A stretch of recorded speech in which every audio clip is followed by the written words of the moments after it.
Hey, Dr. Fedi here. Results from the phase 2 clinical trials assessing the efficacy and safety of Gt20029 has just been published in the Journal of Dermatological Treatment, and this looks very promising. I'm not gonna overwhelm you with all the findings in the study.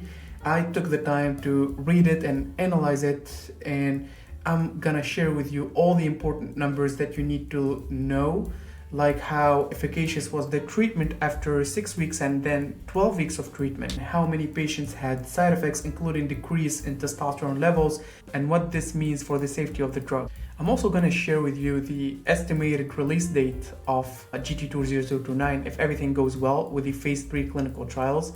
And remember, I have a good track record when it comes to predicting the release dates for certain products. If you remember, one of my most popular videos on this channel is the Cosmo video, where I predicted the release date and price and all of that jazz for that particular product, which, by the way, I'm gonna make a different video of just in a week or two, assessing the efficacy of Cosmo since it has been approved for 2.5 to 3 years now. But I will leave that to another video. Now let's discuss the very promising results of the phase 2 clinical trials of Gt20029, and I'm gonna give you my perspective on the study, what I think are the positive points about it, and what I think are the deficiencies in the study.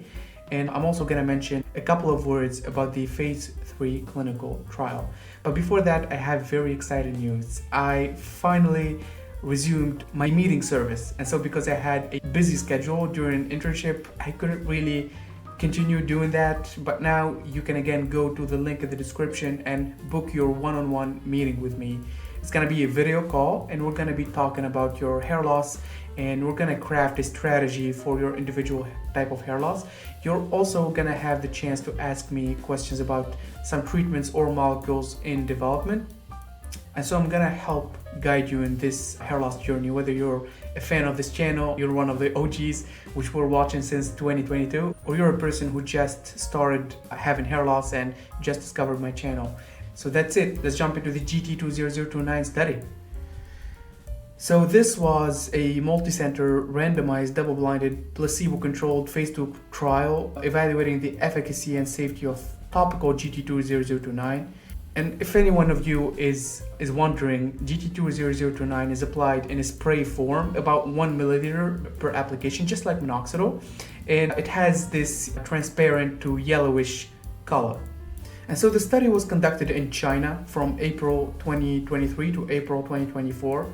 Eligible subjects were randomly assigned to one of 6 groups: Gt20029 0.5% solution once daily. Another group received 1% solution once daily. Another group received 0.5% solution twice weekly, and a fourth group received 1% solution twice weekly. These were the 4 treatment groups, and obviously we have the vehicle groups, which are the placebo that received really nothing. And so overall we have 6 groups in this study with 30 patients in each group. So we have a total of 179 subjects, which is not a very big number, by the way, in terms of clinical studies, but this is a phase 2 clinical trial, so I guess whatever. With the endpoints of the study, we're doing an assessment of the efficacy and safety. And when it came to assessing the efficacy, it was done in a quantitative way, but also in a qualitative way. So the primary endpoint was the change in target area non-vellus hair count at 12 weeks of receiving treatment. And the secondary endpoints included target area hair count at week 6, so only half of the time period of the study, and also the hair width, which is the qualitative approach to this assessment of efficacy. So we have 2 parameters here to watch out for in the context of efficacy: the hair count and the average width of every hair follicle in the target area. Safety was also assessed in the study in a very good way, by the way. So treatment-related adverse events were recorded, vital signs, physicals, examinations, and electrocardiograms were also conducted at the screening, baseline and follow-up visits, and at the end of the study. Also a routine hematology and blood chemistry and urine analysis were also performed. To be honest, I very much like this because they included in their blood work testing for baseline testosterone levels and then following up with other points of testosterone. And we actually found that 2 of the 179 patients had a decrease in their testosterone levels. But I'm going to talk about that more in details in the results section. Local tolerability assessments of the application site were also conducted throughout the study. So what are the results? Change in target area hair width. All Gt20029 groups had a target area hair width, which is again the qualitative assessment. They had improvement all the treatment groups at 12 weeks compared to baseline. This was also assessed in 6 weeks. So qualitatively, this study was a success. Now, what about quantitatively? This study showed a statistically significant increase from baseline at target area hair count at week 12 in the 0.5% once daily and 1% once daily, 0.5% twice weekly, and 1% twice weekly. So in all treatment groups, there was a statistical significant improvement in target area hair count. So both quantitative and qualitative parameters of Gt20029 were positive in the study, which is something that's reassuring. Before talking about the findings regarding the safety assessment, like the testosterone level drops that I talked about, there are 2 points that I wanted to highlight from reading the study. The first point is dose dependency. The daily groups, so the 0.5% and the 1% once daily groups, there was not a dose dependent drug property, as the 0.5% once daily yielded a better improvement in target area hair count than the 1% once daily. But that was not the case in the twice weekly subgroups, as a dose response relationship was observed among those two groups. And so the 1% twice weekly group achieved a more improvement. The second point that I wanted to highlight is that the period of the study is 12 weeks. Obviously, this is a phase 2 clinical trial, and so I wasn't expecting anything more. But keep in mind that 12 weeks is not usually sufficient to give any hair loss product its full potential to achieve its maximal efficacy. So I want you to keep this in mind when we're reviewing these next figures. So this is a graph showing the efficacy in 12 weeks after receiving treatment. Let's start off by the once daily subgroups. This is the vehicle, which means the placebo group. These number of patients didn't receive any kind of treatment. And then we have the 0.5% once daily. These achieved a 16.8 hairs per square centimeter improvement from baseline. Compared to placebo, the difference is only 6.7 hairs per square centimeter. And then we have the 1% once daily group. And if you notice anything from this graph, is that there is no dose-dependent relationship in the efficacy of this drug, because the 1% daily Gt20029 group did not yield better results than the 0.5 group. This is, however, not true in the twice weekly group. Again, this is the vehicle. As you see here, after 12 weeks of receiving treatment, the vehicle achieved a 4.57 target area hair count improvement from baseline. Then we have the 0.5% twice weekly group that achieved 10.25 target area hair count improvement from baseline. And then we have the 1% twice weekly group. And as you can see here, there is obviously a dose-dependent relationship, as the 1% group showed more promising results. Now, when it came to safety, there were 179 patients in this study.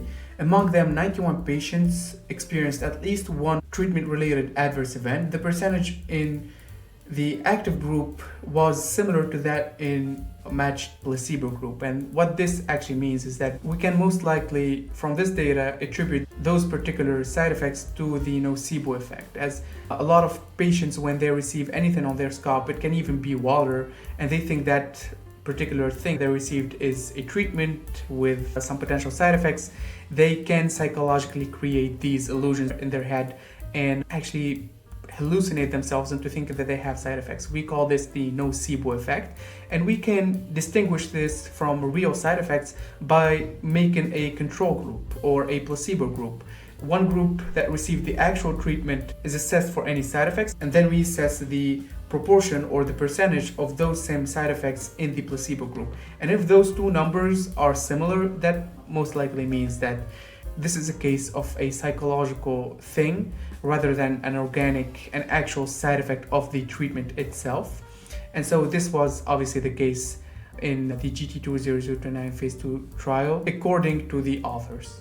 However, the incidence rate of application site pruritus and application site dermatitis, especially pruritus, was slightly higher in the active group than in the placebo group, as revealed by that 13 out of the 117 patients, which means about 7.3% of the patients that actually received Gt20029 experienced pruritus, which means itching in the application of the treatment.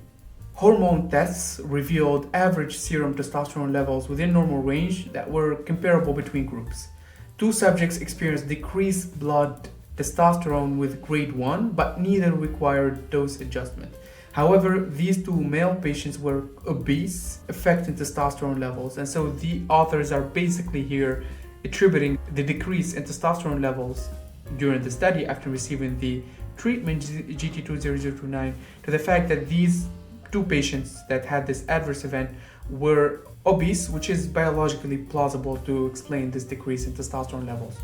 And so after reviewing all these results, its safety profile, which was excellent, the efficacy, which we couldn't really assess the full potential of, again, because this was only a 12-week study, but was good, was statistically significant, so it was efficacious, and it was an improvement of, I believe, in the most efficacious dose, about 7 hairs per square centimeter from baseline versus placebo, and this is again only in 12 weeks. So this is promising. So I guess my point is, when will we actually have Gt20029 available in the market for commercial use? First of all, we need to wait for the phase 3 clinical trials, right? So the phase 3 clinical trials were announced to start in 2025, so they should already be conducting these trials right now as we speak in China. These trials usually take about 1 year to 1.5 years to analyze the data and then publish.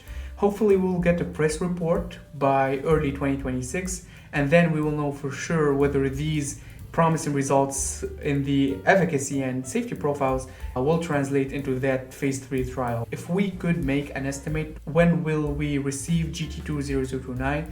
I would say if everything goes well with the phase 3 clinical trial, early 2027 is the date. And the last thing I wanted to emphasize is that Gt20029, I said it many times before, is my favorite hair loss treatment just because of the innovation of its mechanism of action. It's a part of a new class of drugs called PROTACs, proteolysis targeting chimeras, that actually take advantage of this very clever system we have in our cells that's called the ubiquitin proteasome system, that actually goes ahead and tags proteins in our cells for destruction. This new type of drug takes advantage of that system and use it to destroy whatever protein that wants it to be destroyed. In this particular case, it's the androgen receptors, but it also has many other implications and many other uses potentially. So this is something that, as a physician, really interests me a lot. Thank you for tuning in. Make sure to like the video if you enjoyed it and found it informative. Put in the comments which topics you want me to talk about next, whether in the hair loss or vitiligo or other treatments that were recently FDA approved. So that's it. I hope you enjoyed the video and found it informative. Make sure to put a like and also subscribe. And yeah, I'll see you guys in the next video. Bye bye.